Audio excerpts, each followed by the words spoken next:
ಪ್ರಾಣಾನ್ನಮೋ ಭಗವತೆ ಪುರುಷಾಯ ತುಭ್ಯಂ ಭವದವೋಷ್ಣೇನ ತಾತಪ್ಯಮಾನಾನ್ ಭುವಿ ಪರಂ ನಾಥಮಪ್ರೇಕ್ಷಮಾಣಾನ್ ಭುವನಮಾನ್ಯೇನ ಚ ಅನ್ಯೇನ ದೋಷ್ಣಾ ಭವತು ಭೀರ್ಮಾ ಇತಿ ನ ಸಾಂತ್ವಯಂತಂ ಪ್ರಣತವಾನ್ ಪ್ರಾಣಿನಾಂ ಪ್ರಾಣಭೂತಂ ಪ್ರಣತಿಭಿಃ ಪ್ರೀಣಯೇ ಪೂರ್ಣಬೋಧಂ ತಪೋ ವಿದ್ಯಾ ವಿರಕ್ತ್ಯಾದಿ ಸದ್ಗುಣೌಘಾಕರಾನಹಂ ವಾದಿರಾಜಗುರುನ್ ವಂದೇ ಹಯಗ್ರೀವಪದಾಶ್ರಯಾನ್ ಮೂಕೋಪಿ ಯತ್ಪ್ರಸಾದೇನ ಮುಕುಂದಶಯನಾಯತೆ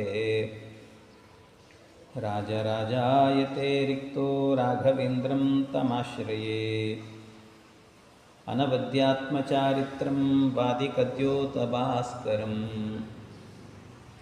ವಿದ್ಯಾಮಾನ್ಯಗುರುಂ ವಂದೇ ವಿದ್ಯಾವಿದ್ಯೋತಭಾಸ್ವರಂ ತಪಸ್ವಾಧ್ಯಾಯ ಶುಶ್ರೂಷಾ ಕೃಷ್ಣಪೂಜಾರತಂ ಮುನಿಂ ವಿಶ್ವೇಶಮಿಷ್ಟದಂ ವಂದೇ ಪರಿವ್ರಾಟ್ ಚಕ್ರವರ್ತಿನಂ ಬ್ರಹ್ಮರುದ್ರಾದಿವಂದ್ಯಂ ತ್ವಾಂ ಭಜೆ ವೆಂಕಟನಾಯಕಂ ನಿವಾರಯಸ್ವಾನಿಷ್ಟಾನಿ ಸಾಧಯೇಷ್ಟಾನಿ ಮಾಧವ. ಶ್ರೀ ಗುರುಭ್ಯೋ ನಮಃ. ಹರಿ ಓಂ ಹರಿ ಓಂ ಹರಿ ಓಂ. ಶಿರಸ್ಫೋಟ ಸಮಾಪನ್ನ ಕುಟಾರೇಣ ಅಸಿಧಾರಿಣ. ಭಗವಂತನಿಗೆ ತಲೆ ಒಡಿತು. ಗೋಪಾಲಕ ತಲೆ ಒಡೆದ. ಅಷ್ಟರಲ್ಲಿ ಇದೆಲ್ಲ ಗದ್ದಲ ಆಗ್ತಾ ಇರುವಾಗಲೇ ಗೋಪಾಲಕ ನೋಡಿ ಹೆದರಿ ಎದೆ ಒಡೆದು ಏವಂ ಕೋಲಾಹಲಂ ದೃಷ್ಟ ಗೋಪಾಲೋ ಮರಣಂ ಯಯೌ, ಅವನು ಮರಣ ಹೊಂದಿದ. ಆಮೇಲೆ ಆ ಹಸು ಆಕಳೇನು ಮಾಡಿತ್ತಂತೆ, ಅಲ್ಲಿಂದ ರಾಜನ ಹತ್ರಕ್ಕೆ ಹೋಗಿ ಆಮೇಲೆ ಅವನನ್ನು ಕರ್ಕೊಂಡು ಬಂತಂತೆ.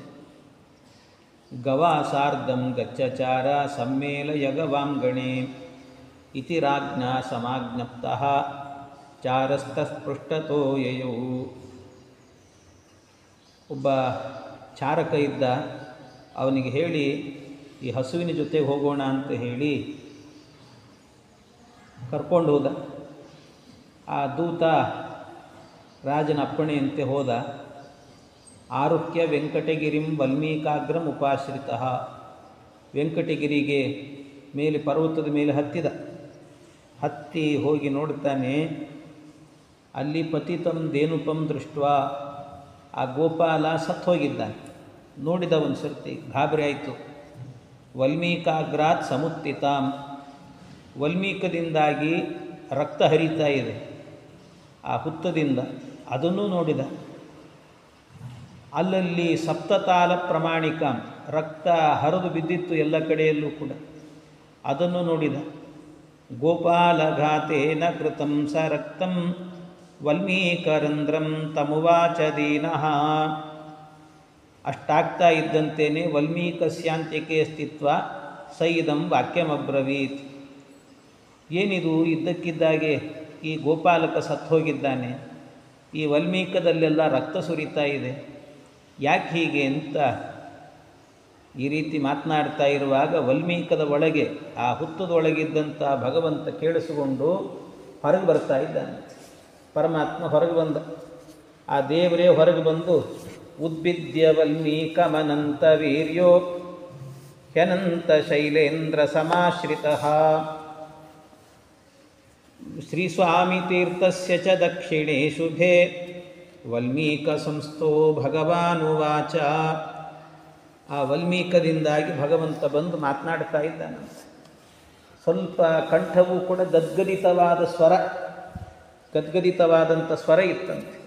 ಆ ಗದ್ಗದಿತವಾದ ಸ್ವರ ಅದರಿಂದಲೇ ಬಂದು ಚೋಳಂ ನೃಪೇಂದ್ರಂ ಬಹುನಿಷ್ಠುರಂ ಗಿರ ಶಶಂಕಚಕ್ರ ಪ್ರತಿಮಾಂ ಸಮಾಶ್ರಿತಃ ಪಾಪಿಷ್ಟೋಸಿ ದುರಾಚಾರ. ಭಗವಂತ ಬೈದ ಅವನಿಗೆ, ಮಹಾಪಾಪಿಷ್ಟ ನೀನು. ಯಾಕೆಂದರೆ ಯಾರೂ ಇಲ್ಲದೆ ಹೆಂಡತಿ ಬೇರೆ ಬಿಟ್ಟು ಹೋಗಿದ್ದಾಳೆ, ನಮ್ಮ ಅಮ್ಮ ಇಲ್ಲ, ಯಾರಿಲ್ಲ, ಇಂಥ ಒಂದು ವಲ್ಮೀಕದಲ್ಲಿ ಬಂದು ಕೂತಿದ್ದೆ, ನನ್ನಷ್ಟಕ್ಕೆ ನಾನು ಬಂದು ನನ್ನ ತಲೆ ಒಡೆದೆಲ್ಲೋ ನೀನು ಅಂತ ಅದಕ್ಕೆ ಬೈಲಿಕ್ಕೆ ಶುರು ಮಾಡಿದೆ. ಅದಕ್ಕೆ ಅತಾಡಯನ್ ನೃಪಶ್ರೇಷ್ಠ ತದ್ದುಃಖ ಮತುಲಂ ಹೇಬೂತ್, ನನಗೆ ನಿನ್ನ ಗೋಪಾಲಕ ಹೊಡೆದಿದ್ದಾನೆ, ಬಹಳ ದುಃಖ ಆಗಿದೆ. ದೇನುಪಾಲ ಯುಧಾಘಾತ ಜಾತಂ ದುಃಖಂ ಮಹಾದ್ಭುತಂ.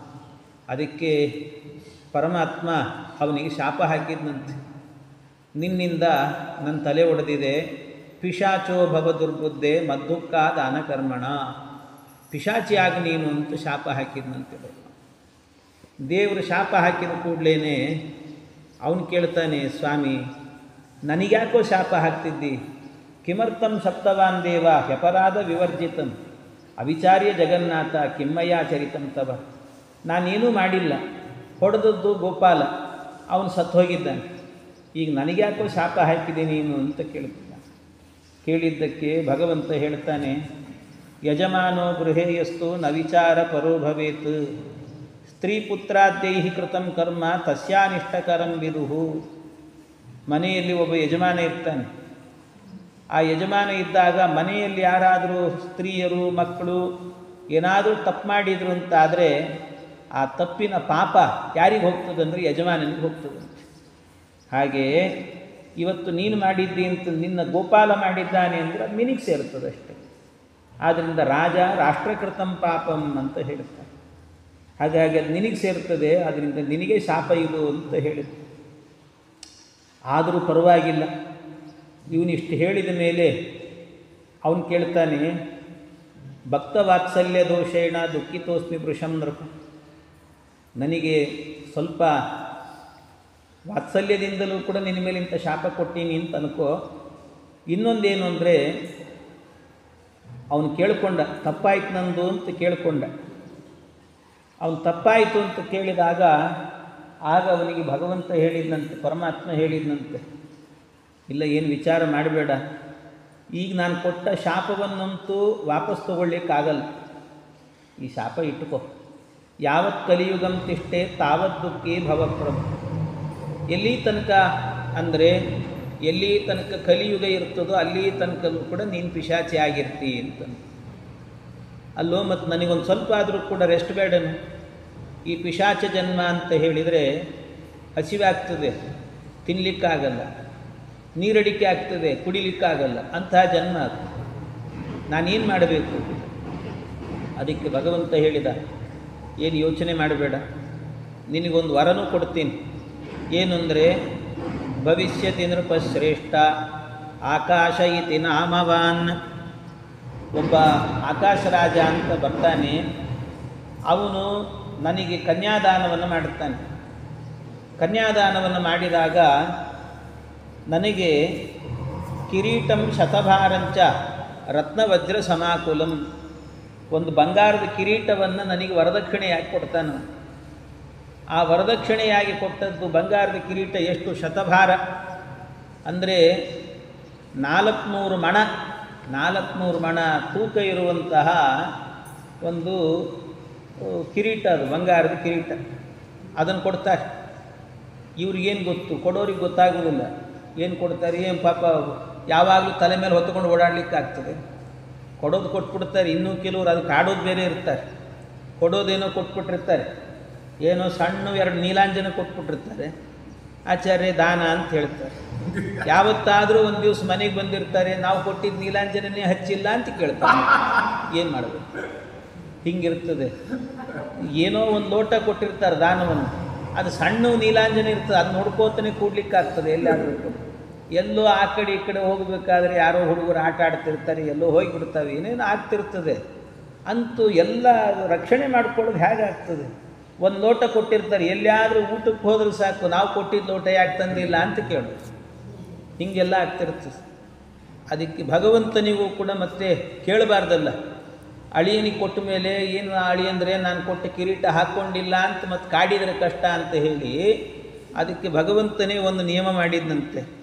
ನಾನು ಪ್ರತಿ ಶುಕ್ರವಾರದ ದಿವಸ ಸಾಯಂಕಾಲ ಕೆಲವು ಹೊತ್ತು ನಾನು ಹಾಕ್ಕೊಳ್ತೀನಂತೆ, ಒಂದು ಗಳಿಗೆ. ಅಂಥ ಕಾಲದಲ್ಲಿ ಅದು ಏನು ಒಂದು ಗಳಿಗೆ 6 ಗಳಿಗೆ ಅಂತಾನೆ. 6 ಗಳಿಗೆ ಕಾಲ ನಾನು ಘಟಿಕಾ ಷಟ್ಕ ಮಾತ್ರಂತೆ ಸುಖಂ ತತ್ರ ಭವಿಷ್ಯತಿ ಅಂತ.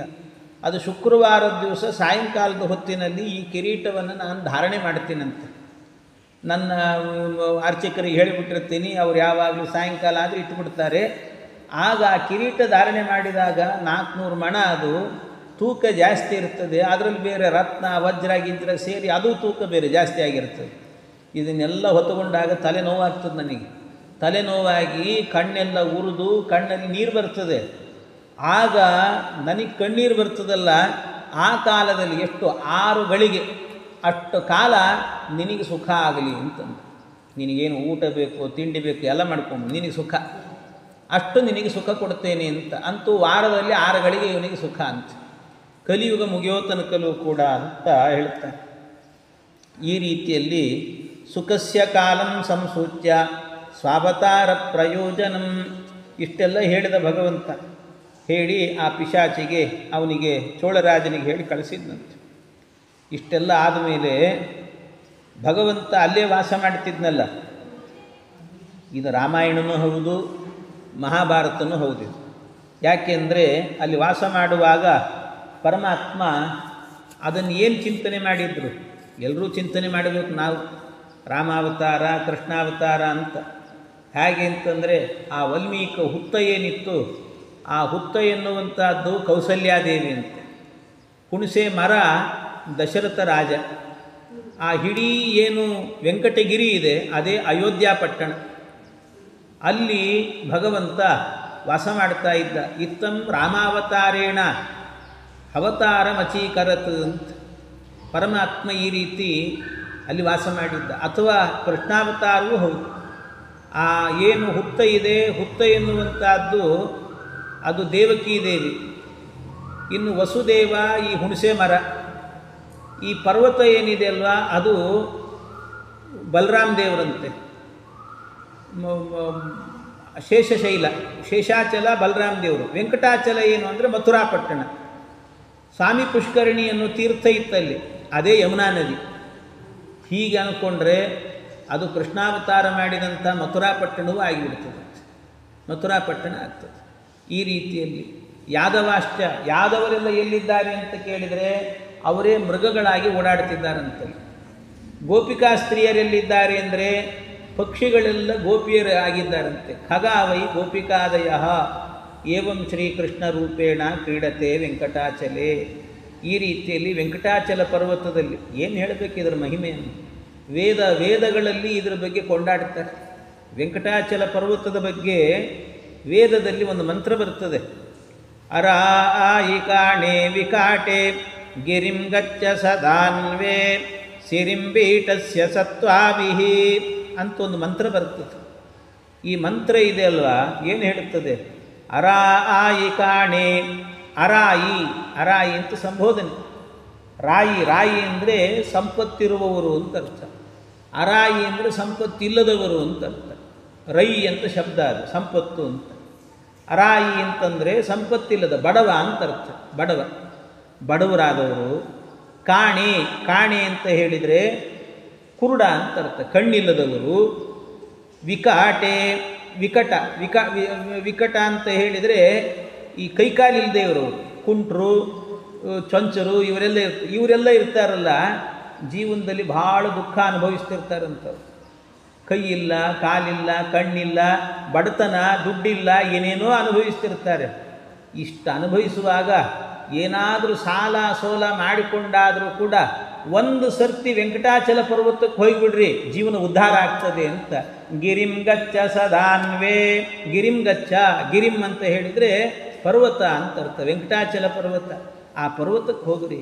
ಯಾಕೆಂದರೆ ಸಿರಿಂಬೀಟಸ್ಯ ಸತ್ವಾಭಿಹಿ, ಸಿರಿಂಬೀಟ, ಸಿರಿ ಅಂದರೆ ಲಕ್ಷ್ಮೀದೇವಿ, ಲಕ್ಷ್ಮೀಪತಿಯಾದಂಥ ಭಗವಂತ ನಿಮ್ಮ ಎಲ್ಲ ಮನಸ್ಸಿನ ಇಚ್ಛೆಗಳನ್ನೆಲ್ಲ ಪರಿಪೂರ್ಣ ಮಾಡಿಬಿಡ್ತಾನೆ ಪರಮಾತ್ಮ ಅಂತ ವೇದದಲ್ಲಿ ಈ ಪರ್ವತದ ಬಗ್ಗೆ ಹೇಳಿದ್ದಾರೆ. ವೆಂಕಟಾಚಲ ಪರ್ವತದ ಬಗ್ಗೆ ಇದು ವೇದದಲ್ಲಿ ಹೇಳುವಂಥ ಮಂತ್ರ, ಇದು ವೇದದ ಮಂತ್ರ. ಅಂದರೆ ಇದೆಲ್ಲ ವೇದದಲ್ಲಿ ಕೊಂಡಾಡಿರುವಂಥ ದಿವ್ಯವಾದ ಕ್ಷೇತ್ರ ಈ ಏನು ವೆಂಕಟಾಚಲ ಅಂತ. ಏವಂ ವೇದಮಯ ಸಾಕ್ಷಾತ್ ಗಿರೀಂದ್ರ ಪನ್ನಗಾಚಲ. ಇಂಥ ದಿವ್ಯವಾದ ಕ್ಷೇತ್ರದಲ್ಲಿ ಅವನು ಬಂದು ಕೂತಿದ್ದಾನೆ. ಇನ್ನೇನು ಹೇಳಬೇಕು ಇದರ ಮಹಿಮೆಯನ್ನು? ನಾವು ಹೇಳಲಿಕ್ಕೆ ಸಾಧ್ಯ ಇಲ್ಲ, ಬ್ರಹ್ಮಾದಿಗಳು ಹೇಳಬೇಕಷ್ಟೆ. ಶ್ರೀ ವೆಂಕಟಾದ್ರೇರ್ ಮಹಿಮಾನ ಮುತ್ತಮಂ ಜಾನಂತಿ ತೇ ಬ್ರಹ್ಮ ಶಿವೇಂದ್ರ ಪೂರ್ವಕಾ ಕಿಮಲ್ಪವೀರ್ಯ ಮನುಜಾಸ್ತಮೋಗತಾ ಜಾನಂತಿ ವಿಷ್ಣೋಸ್ತಲಮದ್ಭುತಂ ಹಿ ತತ್. ಈ ರೀತಿ ಇದನ್ನು ಹೇಳಿದರು. ಅವು ಮಹಿಮೆ ಹೇಳಲಿಕ್ಕೆ ಬ್ರಹ್ಮಾದಿಗಳು ಸಮರ್ಥರು ಅಂದರು. ಆಮೇಲೆ ಋಷಿಗಳೆಲ್ಲ ಕೇಳ್ತಾರೆ. ಸೂತ ಸೂತ ಮಹಾಭಾಗ ಸರ್ವಶಾಸ್ತ್ರ ವಿಶಾರದ ಶ್ರುತಂ ಶ್ರೀ ವೆಂಕಟೇಶಸ್ಯ ಮಾಹಾತ್ಮ್ಯಂ ಪಾಪನಾಶನಂ. ಎಲ್ಲ ಪಾಪವನ್ನು ಕಳೆಯುವ ಬೆಟ್ಟದ ಮಹಿಮೆ ಏನು ಅಂತ ಕೇಳಿದ್ದೆ. ಈಗ ಆ ವೈಕುಂಠದಿಂದ ಬಂದಂಥ ಶ್ರೀಹರಿ ಇದ್ದಾನಲ್ವ, ಅವನು ಕತಂಪು, ಅವನು ಬಂದ ಇಲ್ಲಿಗೆ, ಬಂದಾದ ನಂತರ ಮದುವೆ ಮಾಡಿಕೊಂಡ ಅಂತ ಹೇಳಿದ್ರಿ. ಆ ಮದುವೆ ಹೇಗೆ ನಡೀತು? ತತ್ ಕಲ್ಯಾಣ ವಿಧಿಂಬ್ರೂಹಿ. ಮತ್ತು ಆಕಾಶ ರಾಜ ಅಂದೆಲ್ಲ, ಯಾರವನು? ಕೋವಾ ಆಕಾಶೋ ನೃಪೋತ್ತಮ ಕಥಂ ಪುತ್ರಿ ಅಭವತ್ತು. ಇನ್ನು ಅವನಿಗೊಬ್ಬ ಮಗಳಾಗಿ ಲಕ್ಷ್ಮೀದೇವಿ ಅವತಾರ ಮಾಡಿದ್ಲು ಅಂತ. ಅದು ಹೇಗೆ? ಮಗಳು ಹೇಗೆ ಹುಟ್ಟಿದ್ಲು? ಇದೆಲ್ಲ ನನಗೆ ಕೇಳಬೇಕು ಅಂತ ಅಪೇಕ್ಷೆ. ತದ್ಬ್ರೂಹಿ ಭಗವನ್ ಸಾಂಗಂ ವೈವಾಹಿಕಂ ಶುಭಂ. ಆ ವಿವಾಹ ಎನ್ನುವಂಥದ್ದು ಹೇಗೆ ನಡೀತು ಅನ್ನುವಂಥದ್ದನ್ನು ನನಗೆ ಹೇಳ್ರಿ ಅಂತ ಹೇಳಿ. ಸ್ನಾನಾಚಾರ ಪರೋ ನಿತ್ಯಂ ಸಧನ್ಯ ಪುಣ್ಯವರ್ಧನ. ಬಹಳ ಪುಣ್ಯವನ್ನು ಕೊಡುವಂಥ ಕಥೆ, ಅದನ್ನು ಹೇಳ್ರಿ ಎಂದಾಗ ಸೂತ ಮಹರ್ಷಿಗಳು ಹೇಳ್ತಾರೆ, ಶೃಣ್ವಂತು ಮುನಯಸ್ಸರ್ವೇ ಭಕ್ತಿಭಾವೇನ ಸಂಯುತಾ. ಭಕ್ತಿಯಿಂದ ಶ್ರವಣ ಮಾಡಿರಿ. ಈ ಪನ್ನಗಾಚಲ ವೆಂಕಟಾಚಲ ಮಹಿಮೆ ಇದೆಯಲ್ವ, ಅದು ಆ ಕಥೆ. ಕನ್ಯಾ ಸಂಗ್ರಹಣ, ಕನ್ಯಾದಾನವನ್ನು ಮಾಡಿದ ಕನ್ಯಾ ಸ್ವೀಕಾರ ಮಾಡಿದ್ನಲ್ಲಿ ಇವನು, ಆ ಕಥೆ. ಶ್ರೀನಿವಾಸನ ಕಲ್ಯಾಣ, ಇದನ್ನೆಲ್ಲ ಕೇಳೋದಿದೆಯಲ್ವ, ನಮಗೆಲ್ಲ ಇಷ್ಟಾರ್ಥಗಳು ಸಿದ್ಧಿ ಆಗತ್ತಂತೆ. ಆದ್ದರಿಂದ ಇದನ್ನು ಕೇಳ್ರಿ ಅಂತ ಹೇಳ್ತಾ ಇದ್ದ. ಭಕ್ತಿಯಿಂದ ಕೇಳಿ. ವೈಕುಂಠಾದಾಗತಂ ಮತ್ವಾ ವೆಂಕಟೇಶಂ ಶ್ರಿಯಪತಿಂ ಉವಾಚ ವಚನಂ ದೇವಂ ಧೈರ್ಯಮಾಲಂಬ್ಯ ಬುದ್ಧಿಮಾನ್ ಸೋಪಿ ಶ್ವೇತವರಾಹಂ ತಂ ಜಾನನ್ ವಲ್ಮೀಕತಸ್ತದಾ ನಿರೀಕ್ಷಮಾಣಸ್ಸೋತ್ಕಂಠಂ ನಿರ್ಗತ್ಯೋತ್ತರಮಭ್ಯದಾತ್. ಏನಾಯಿತಂತೆ? ಭಗವಂತನ ತಲೆ ಒಡೆದಿತ್ತಲ್ವ, ಮುಂದೇನಾಯಿತು ಅಂತ. ಆ ದೇವರು ತಲೆ ಒಡೆದ ಮೇಲೆ ಆ ತಲೆಗೆ ಔಷಧಿ ಹಚ್ಚಿಕೊಳ್ಬೇಕು ಅಂತ ಹೋದನಂತೆ. ಎಲ್ಲಿ ಆದರೂ ಔಷಧಿ ಸಿಗ್ತದ ಅಂತ ಹುಡುಕೋತ ಹೋದನಂತೆ. ಅವನು ಹೋಗ್ತಾ ಇರುವಾಗ ಅಕಸ್ಮಾತ್ ಆ ಕ್ಷೇತ್ರ ಅಂದರೆ ಭೂವರಾಹ ದೇವರ ಕ್ಷೇತ್ರ, ಅಲ್ಲಿ ಭೂವರಾಹ ದೇವರು ಓಡಾಡ್ತಾ ಇದ್ರಂತೆ. ಅಕಸ್ಮಾತ್ ಏನಾಯಿತು, ಇಬ್ಬರಿಗೂ ಕೂಡ ಭೇಟಿ ಆಯಿತು. ತಥೋ ಅನ್ಯೋನ್ಯ ವಿಲೋಕೋತ್ತ ಭಾಷ್ಪ ಸಂದಿಗ್ಧ ಲೋಚನವು. ಇಬ್ಬರೂ ಕೂಡ ಒಬ್ರಿಗೊಬ್ಬರು ನೋಡಿ ಆನಂದ ಪಟ್ರಂತೆ. ಏನು ಎಷ್ಟು ದಿವಸದ ಮೇಲೆ ನಿನ್ನ ನೋಡಿದ್ನಲ್ಲ ಅಂತೀವನು, ಇವನು ಅಯ್ಯೋ ನಾನು ನಿನ್ನನ್ನು ನೋಡಿ ಎಷ್ಟು ದಿವಸ ಆಯ್ತಲ್ಲ ಅಂತೀವನು. ಇದೆರಡೂ ಒಂದೇ ರೂಪವೇ, ಭಗವಂತಂದೇ ರೂಪ. ಆದರೂ ಒಂದು ವಿನೋದವನ್ನು ಮಾಡೋದು. ಹಾಗೆ ಕೆಲವು ಕುತೂಹಲ ಇರ್ತದೆ ನೋಡ್ರಿ. ಕುತೂಹಲ ಈ ಸಿನಿಮಾಗಳು ಮಾಡಬೇಕಾದ್ರೆ ಸಾಮಾನ್ಯ ಒಬ್ಬ ಆ್ಯಕ್ಟ್ರು ಸಿನಿಮಾ ಮಾಡ್ತಿರ್ತಾನೆ, ಮಾಮೂಲಿ ಇರ್ತದೆ. ಆದರೆ ಅಭಿಮಾನಿಗಳಿಗೆ ಆ ಆ್ಯಕ್ಟ್ರ್ ಏನಾದರೂ ಡಬಲ್ ಆ್ಯಕ್ಟಿಂಗ್ ಮಾಡಿಬಿಟ್ಟಿದ್ದಾನೆ ಅಂದರೆ ಭಾರಿ ಖುಷಿ ಅಂತ ಅದನ್ನು ನೋಡೋದು.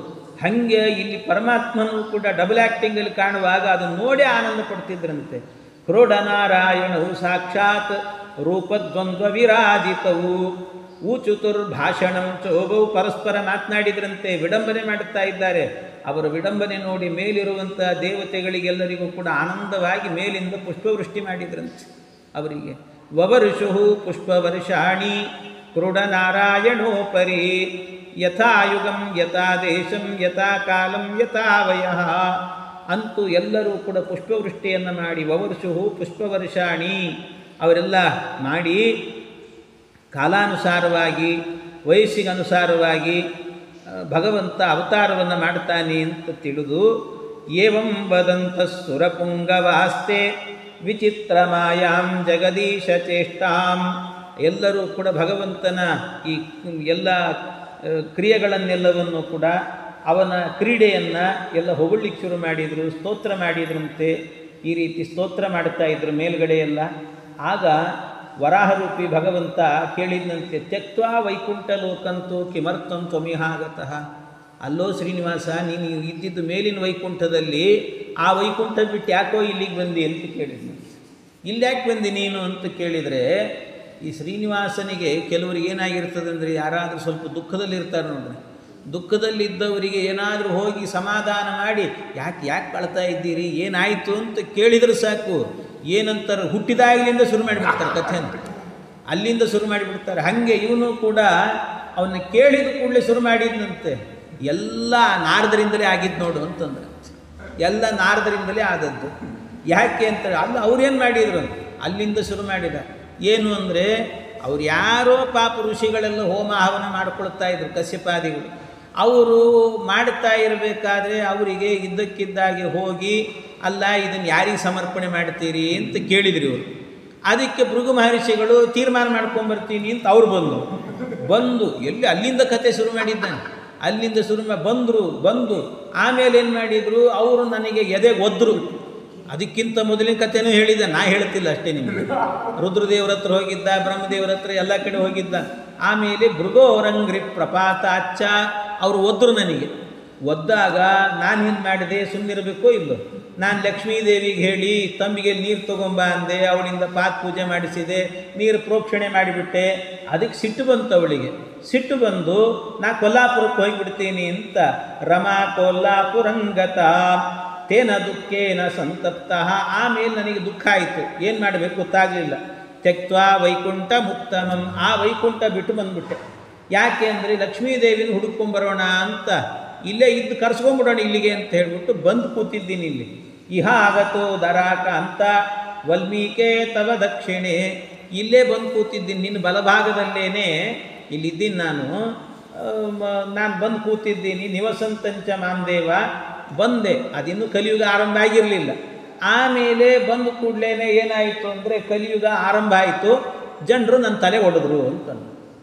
ಕಲಿಯುಗ ಆರಂಭ ಆಯಿತು, ಗೋಪಾಲ ತಲೆ ಹೊಡೆದ ಅಂತ ಅಂದು ಕೂಡಲೇ, ಹೌದಾ, ಕುಟಾರೇಣ ಅಸಿದಾರೇಣ ತಕ್ಷತಮ್ಮಾಂ ಪ್ರಬಾದತೆ, ಅದಕ್ಕೆ ಔಷಧ ಮಾಡಬೇಕು ಅಂತ ಇಲ್ಲಿ ತನಕ ಬಂದಿದ್ದೀನಿ ನಾನು ಅಂತ ಹೇಳಿದ.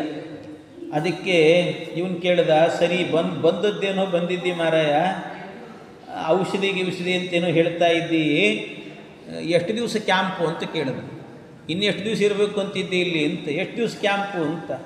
ಅವನು ಹೇಳ್ತಾನೆ, ಕಲಿಯುಗ ಮುಗಿಯೋ ತನಕ ಇಲ್ಲೇ ಇರಬೇಕು ಅಂತಿದ್ದೇನೆ ಅಂತಂದು. ಕಲಿಯುಗ ಮುಗಿಯೋ ತನಕಲೂ ಕೂಡ ಇದ್ದೇನೆ ಅಂತಂದು ಕೂಡಲೇ, ಅದಕ್ಕೆ ಅಲ್ಲೋ ಈಗಲೇ ಕಲಿಯುಗ ಆರಂಭ ಆಗಿದೆ, ತಲೆ ಹೊಡಿಲಿಕ್ಕೆ ಶುರು ಮಾಡಿದ್ದಾರೆ ಜನ, ಇನ್ನೆಷ್ಟು ದಿವಸ ಇರ್ತೀಯೋ ಇಲ್ಲಿ ಅಂತಂದ. ಅದಕ್ಕೆ ಭಗವಂತ ಹೇಳ್ತಾನೆ, ಯಾರೋ ಕೆಲವು ಜನ ತಲೆ ಒಡೆಯೋರಿದ್ದಾರೆ, ಇಲ್ಲ ಅಂತ ಹೇಳಿಲ್ಲ, ಆದರೆ ನನಗೋಸ್ಕರ ತಲೆ ಬಾಗುವ ಭಕ್ತರು ಭಾಳ ಮಂದಿ ಇದ್ದಾರೆ, ಅವ್ರಿಗೋಸ್ಕರ ಇರ್ತೀನಿ ಎಂದಂತೆ ಪರಮಾತ್ಮ. ಅವರಿಗೋಸ್ಕರ ಇರ್ತೀನಿ, ಯಾರೋ ಒಬ್ಬ ಹೊಡೆದಿದ್ದಂತಲೇ ಇರ್ತಾರೆ, ಇಲ್ಲ ಅಂತಲ್ಲ, ಆದರೆ ನನಗೆ ಬಾಗೋರು ಬೇಕಾದಷ್ಟು ಮಂದಿ ಇದ್ದಾರೆ, ಅದರಿಂದಾಗಿ ಇಲ್ಲಿರ್ತೀನಿ ಅಂತ. ಅದಕ್ಕೆ ನಾನು ವಾಸ ಮಾಡಲಿಕ್ಕೆ ನನಗೆ ಅತ್ರ ಇವ ನಿವಸಾಮೀತಿ ಸಂಕಲ್ಪೋ ಮಮ ವರ್ತತೆ, ಸ್ಥಳಂ ದೇಹಿ ಅವನೀಕಾಂತ ಯಾವತ್ ಕಲಿಯುಗಂ ಭವೇತ್. ಕಲಿಯುಗ ಮುಗಿಯೋ ತನಕಲ್ಲೂ ಕೂಡ ನನಗೆ ವಾಸ ಮಾಡಲಿಕ್ಕೆ ಒಂದು ಸ್ವಲ್ಪ ಜಾಗ ಕೊಟ್ಟುಬಿಡೋ ನನಗೆ ಅಂತ ಕೇಳಿದ್ದಂತೆ.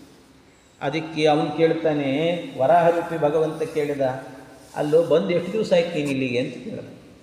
ಎಷ್ಟು ದಿವಸ ಆಯ್ತು ಬಂದಿಲ್ಲಿ ಅಂತ. ಅವನು ಹೇಳ್ದ, 10,000 ವರ್ಷ ಆಯಿತು ಅಂದ. ಅಲ್ಲ, ಬಂದದ್ದು 10,000 ವರ್ಷದ ಹಿಂದೆನೇ ಬಂದಿದ್ದಿ, ಜಾಗ ಬೇಕು ಅಂತ ಈಗ ಕೇಳ್ತಿದ್ದೀಯಲ್ಲ, ಜಾಗ ಬೇಕು ಅಂತ ಈಗ ಕೇಳ್ತಾ ಇದ್ದೀಯಲ್ಲ, ಆವಾಗಲೇ ಬಂದಾಗಲೇ ಕೇಳಿದರೆ ಕೊಟ್ಬಿಡ್ತಿದ್ನಲ್ಲ ಜಾಗವನ್ನು, ಈಗ ಕೇಳ್ತಾ ಇದ್ದೀಯಲ್ಲ, ಅಲ್ಲಿ ಏನಾಯ್ತು ಈಗಲಾದರೂ ಕೇಳಿದ್ದೀನಲ್ಲ ಅಂತಂದರೆ, ಅದಕ್ಕೆ ಅವನು ಹೇಳ್ತಾನೆ, ಈ ಕಲಿಯುಗ ಆರಂಭ ಆಗಿದೆಪ್ಪ, ಹಾಗೆಲ್ಲ ಸಿಗೋದಿಲ್ಲ ಜಾಗ. ಈಗ ಮೊದಲೇ ಬಂದಿದ್ದೆ ಅಂದರೆ ದಾನನೇ ಕೊಟ್ಬಿಡ್ತಿದ್ದೆ, ಈ ಕಲಿಯುಗ ಆರಂಭ ಆಗಿದೆ ಈಗ, ಆದ್ದರಿಂದಾಗಿ ಸ್ಥಳಂ ಮೂಲ್ಯೇನ ಗೃಹ್ಯತಾಂ, ನೀನು ಸ್ಥಳವನ್ನು ದುಡ್ಡು ಕೊಟ್ಟು ತೊಗೊಳ್ಬೇಕಾಗ್ತದೆ ಅಂತಂದು ಕೊಂಡ್ಕೊಳ್ಬೇಕೀಗ, ಹಾಗೆಲ್ಲ ಕೊಡ್ಲಿಕ್ಕೆ ಬರೋಲ್ಲ, ಕಲಿಯುಗ ಇದು ಅಂತ.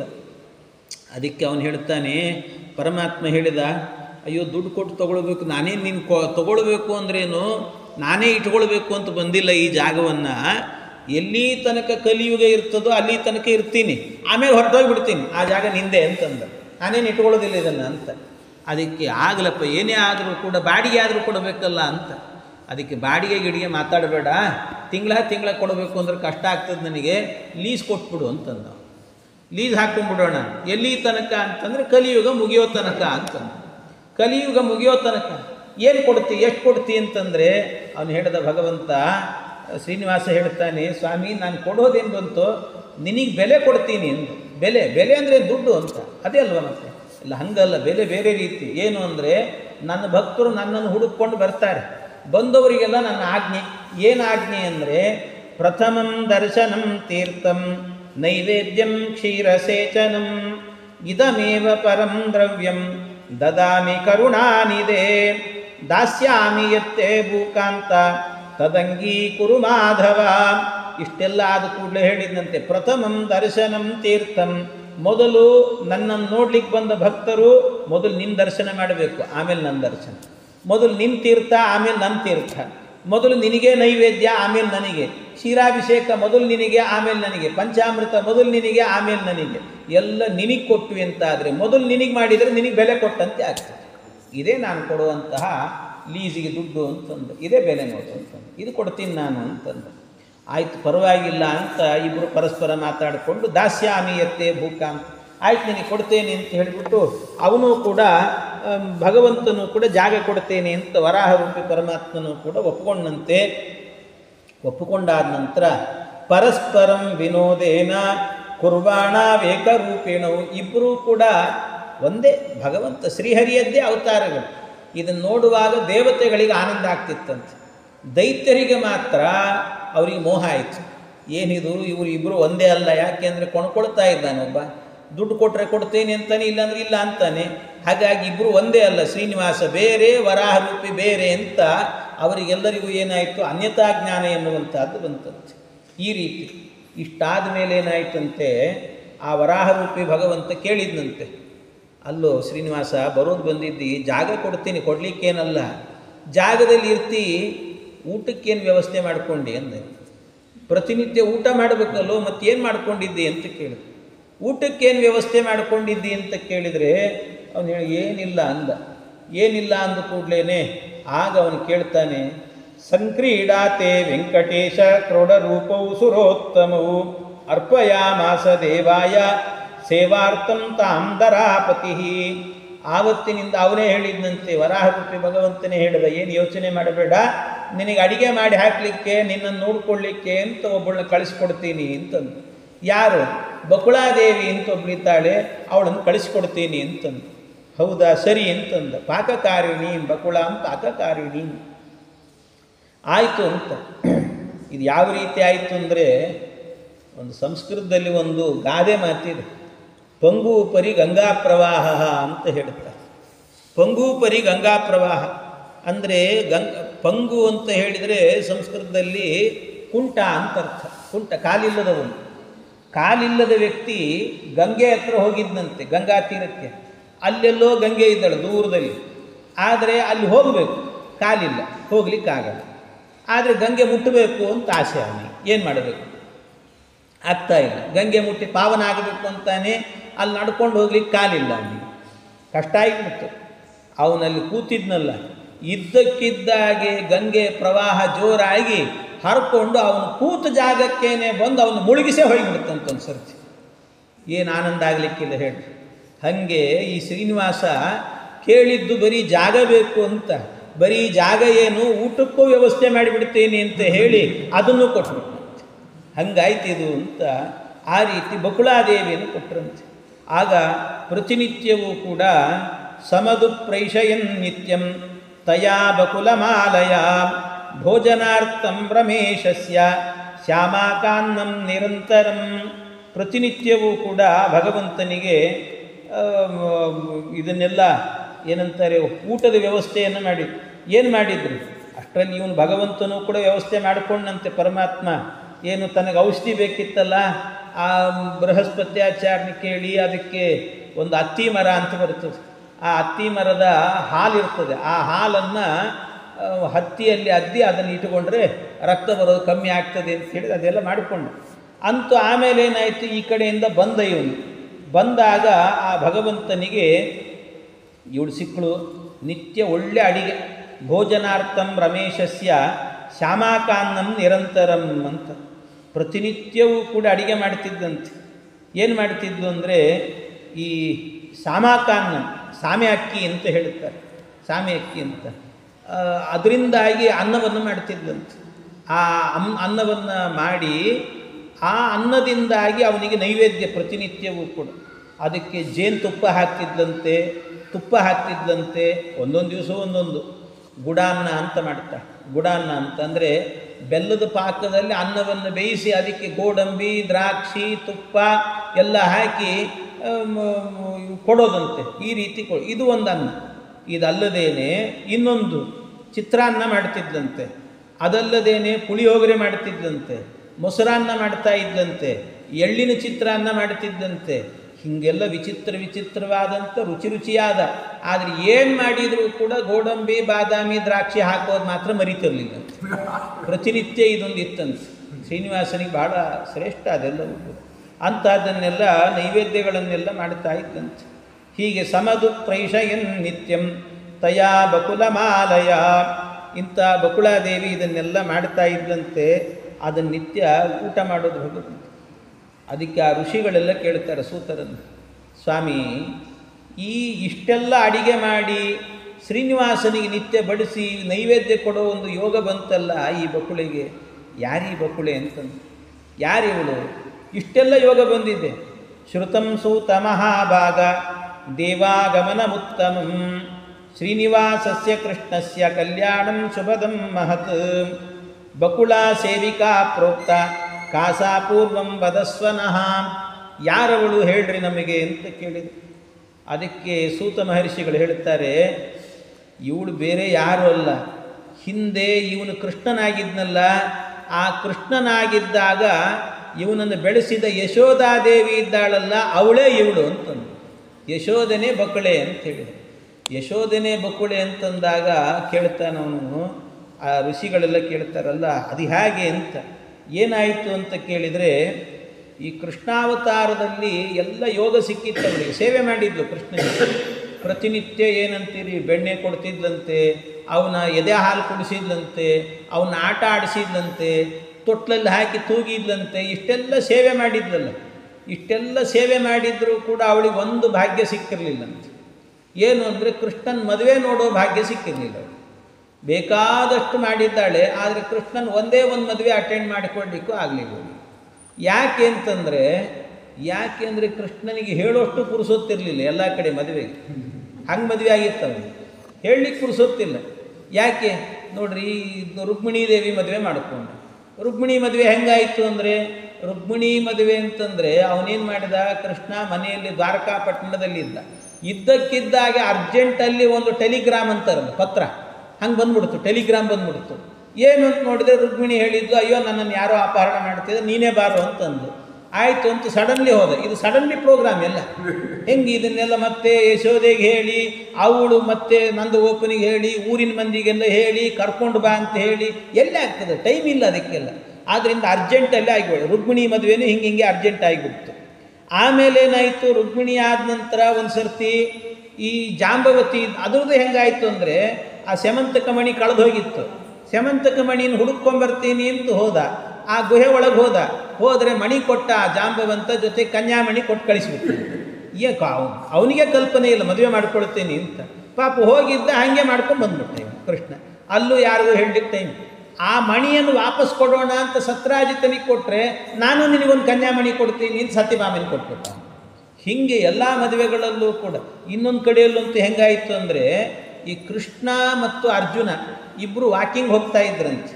ಕೃಷ್ಣಾರ್ಜುನರಿಬ್ಬರು ಕೂಡ ಇಬ್ಬರು ವಾಕಿಂಗ್ ಹೋಗ್ತಾ ಇರಬೇಕಾದ್ರೆ, ಎಲ್ಲೋ ಒಂದು ಕಡೆಯಲ್ಲಿ ದೂರದಲ್ಲಿ ಒಬ್ಬ ಹುಡುಗಿ ತಪಸ್ ಮಾಡ್ತಾ ಕೂತಿದ್ಲಂತೆ. ಕಾಲಿಂದಿ ಅಂತ ಹೆಸರು ಅವಳು. ಕಾಲಿಂದಿ ತಪಸ್ ಮಾಡ್ತಾ ಕೂತಿದ್ಲು. ಅದಕ್ಕೆ ಅರ್ಜುನ ಹೋದಂತ ಅಲ್ಲಿಗೆ. ಕೃಷ್ಣನೇ ಹೇಳಿ ಕಳಿಸಿದೆ, ಕೇಳಿ ಏನಂತ ಕೇಳು ಅಂತ.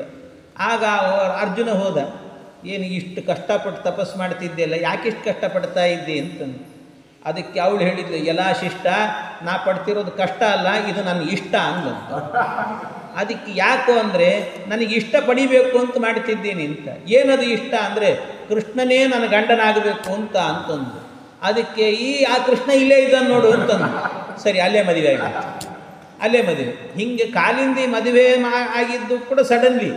ಇನ್ನೊಂದು ಕಡೆಯಲ್ಲಿ ಹೋದ, ಈ ಸತ್ಯಭಾಮೆಯನ್ನು ಕರ್ಕೊಂಡು ಹೋದಾಗ ನರಕಾಸುರನ ಸಂಹಾರ ಮಾಡ್ತೀನಿ ಅಂತ ಹೋದರೆ ಆ ನರಕಾಸುರನ ಕೊಂದಾಗ 16,100 ಮಂದಿ ಹೆಣ್ಮಕ್ಳು ಬಂದ್ಬಿಟ್ರು. ಅಷ್ಟೂ ಜನ ಬಂದಾಗ ಅವರೆಲ್ಲರೂ ಕೇಳಿ, ಕೃಷ್ಣ ನಮ್ಮನ್ನು ನೀನೇ ಕಟ್ಕೊಂಡ್ಬಿಡೋ ಮಾರಾಯ ಅಂತ, ನೀನೇ ಮದುವೆ ಮಾಡ್ಕೊ ಅಂತ. ಇದನ್ನೇನಾದರೂ ಯಶೋದೆಗೆ ಹೇಳಿದರೆ ಆ ಯಶೋದೆ ಬಂದು ಮತ್ತೆ ಗಲಾಟೆ ಶುರು ಮಾಡ್ತಿದ್ಲು. ಅಯ್ಯೋ ಯಾರ್ದೋ ಮನೆಯಲ್ಲಿದ್ದವರು ಏನಾಗಿರ್ತಾರೋ ಏನು ಕಥೆನೋ ಗೊತ್ತಿಲ್ಲ, ಕೃಷ್ಣನಿಗೆ ಗೊತ್ತು, ಅವರು ಶೀಲವತಿಯರು, ಅವರ ಶೀಲಭಂಗ ಆಗಿಲ್ಲ ಅಂತ ಗೊತ್ತು. ಆದ್ದರಿಂದಾಗಿ ಕೃಷ್ಣನಿಗೆ ಗೊತ್ತು, ಅದನ್ನು ಇವ್ರು ಹೆಂಗೆ ಅರ್ಥ ಮಾಡ್ಕೊಳ್ತಾರೆ, ಕೃಷ್ಣನಿಗೆ ಗೊತ್ತು. ಆದ್ದರಿಂದ ಕೃಷ್ಣ ನೀವೆಲ್ಲ ಪವಿತ್ರರಾಗಿದ್ದೀರಿ ಅಂತ ಅವರೆಲ್ಲರನ್ನೂ ಕೂಡ ಸಡನ್ಲಿ ಮದುವೆ ಮಾಡಿಕೊಂಡ.